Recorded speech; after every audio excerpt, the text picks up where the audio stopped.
masi kuki gi matang su haijara ke hujik yamna mamal leiba wari ma ka mayam da video masa ma thamjara ke yengminagi si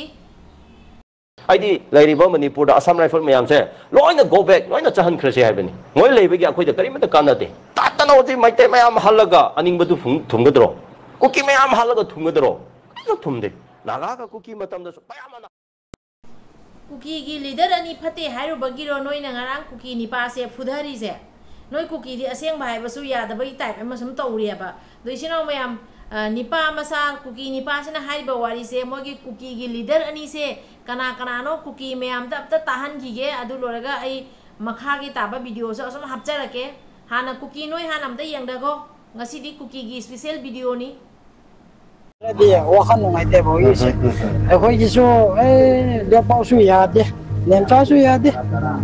alien so ji bazar chale workshop su chale adu su chale kai su to de ado meeting un khak dani sim se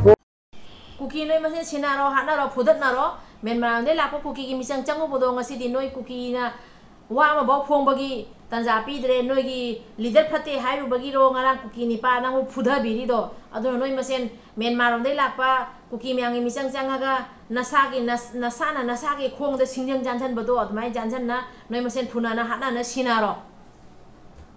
कोलिबा Pallel दंगरांग फोंग खिबा पाउदा कुकी अमदी मैतै शांति पुरे सेप ओइरे हाइरिबा अदु अरालबा पाउनी पाउ अदुना मरम ओइरगा हगलकलिबा नहासिंग अमदी कैसु खंगजदबा प्रजा सिंगना हाइरिबा पलेल लोंगी रेड जोन ओइरिबा मफम सिंगदा चकचा हाइजानाबा अमदी कोइबा लांगबा थबक थौरमना चिंगबा चटपीदनाबा AT Unit 26 की माइकल दिगी लोनुना खंगनजरी पोस्ट असी यारिबा मखै शेयर तबियु असोय अंगाम थोक्तनबगी दमक हाइना मखोय की पेज असिता पारी मोम चैनल सिबु येंगबिरिबा मैम पुनो कुई काय खुम नजरी ngasi amuka मैम यफमदा वीडियो मचा अमा पुरा लाई चिनाव मैम अदो चिनाव मैम वीडियो से मैम मखा ताना येंगमिनसी वीडियो सिगा सोइरान यावकिबा क्या लेरिगसु मैम पुनो मगना कैसु खंगदबा होजाइदगी पारी मोम चैनल सिबु ngakpi waina मैम पुनो मक येंगबिरिबा मैम पुनो मक यफमदा रिक्वेस्ट तौजरी अदुदि मखा ताना येंगमिनरसी pau loi na ka news dum ye ko ado palin de ho yi si ngon meite marak ta le su meite dukan da pol le meite dukan da cha thae cha po che ke su kai de palin de ato bo su asmai na oire de irang de adum masa matong adum phagani ba da biren na kari kara hai so darkar ta de ba idhar se yaad ra de wahan ngai te bo yi se khoi ji so de pau su yaad de nem cha su yaad de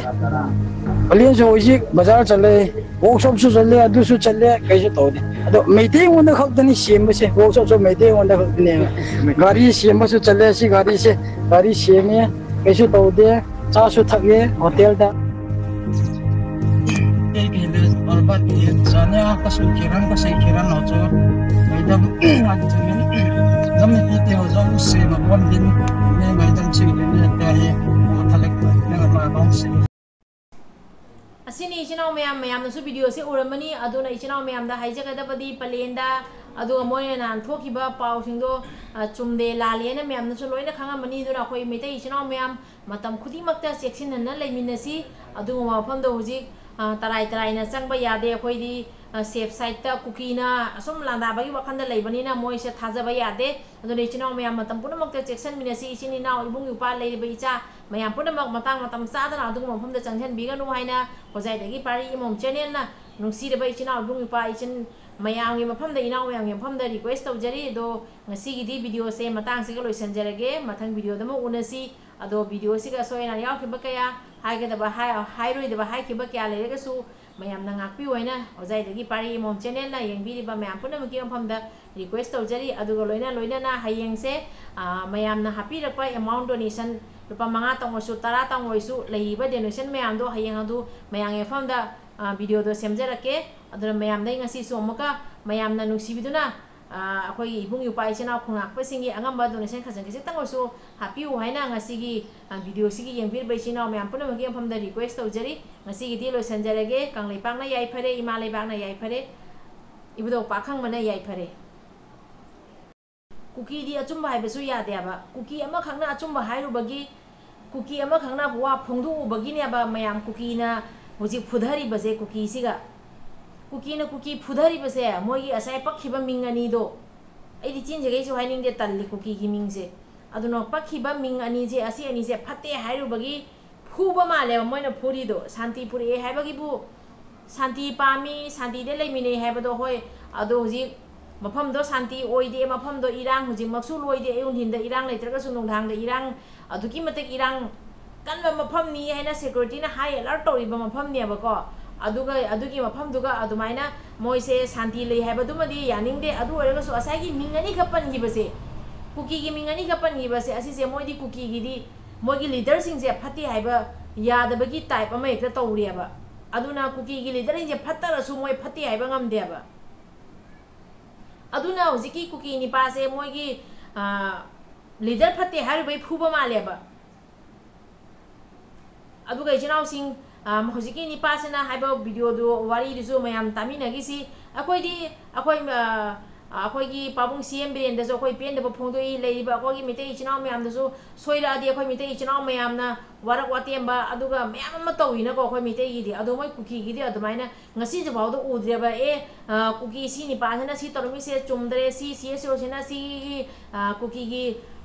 minister na khangde MLA na khangde tawri ba se yaning de ai gi moi kuki gi di amata phongdok na de ba moi di kije ya ba moi di masa masen da so moi hingcha jai te moi sa chana bani na moi masen mauna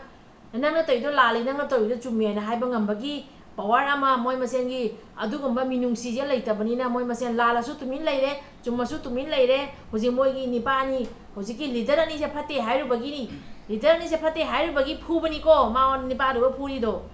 natra kuki ai di dugi phuba mali aduna hai bani leader ani do phate hairu bagi phuba mali hoji ki nipa kuki nipa siga moi gi kuki na phuri base aduga haibagi moi kuki da adu yamna phaba aduga santi de amda santi lei hari bita phubo oiraga di kuki na asuk joba aram ma thabak myam tori base asi loi chumdhorak tri kari gi no ba dummi da hana thaya thira changa chumdhora o noi kuki leader ma pima pa phate hai basu yada ba phatraga bu phate hai jabani adugi democracy right to bana noina mulladi adudi kamai ta ugani akhoi metai di du leite akhoi metai di phatra di phatre khoi metai di yaning da di yaning de akhoi gi di adugu maning kha tamba akhoi metai gi di achum aran base adugi mati khai ra chatli ba akhoi metai gi di akhoi CM billion da akhoi pen da ba le so akhoi phongdoi any minister MLA CM aduga any organization any look akoina soigiba aduga akoina pamdaba akoina pendaba se akhoi loi phongdoi akhoi metai gi di asigamba nusi jana ba ma leyaba soigiba se soigare haina haiba ngambagi akhoi gi ibungna toriba inana toriba se akhoi pamde soi asi yaning de asi pende akhoi phongdokba ngamjayaba kuki loi gi di adu bauna ngamjade aduna noina noigi sonde Myanmar onde lakpa illegal immigrants mayam dogi sa michang laga illegal immigrants mayam doga support tawjaraga nasa ki nakhongda nasana jot jansan bai do adu duni noina hojik tawriba do ado khandau noi hojik wangang musu jade noi masen da wangang na ba yade hojik nungai khare khoi di kumai de yengjarage noi masen sinaro hatnaro noi masen phudatnaro akhoi kumai yengjage ado ichinau mayam hojiki kuki ni pasina haiba video masang su mayam mu uchara ke mayam su loi uramani do su ai channel da su kuki ni pa no thamakpa wafam do mayam da thamjarake kuki gi leader phate hairu bagi ro ngarang phudari do kuki do noi masen phuna na sina na hatnaro Myanmar amda lakpa kuki gi michang changkaga nasana nasaki khongde singjang janjan bado aduna noi kuki di wa bhongang basu jade noi gi leader phate absu jade sinaro noi loi si garo ko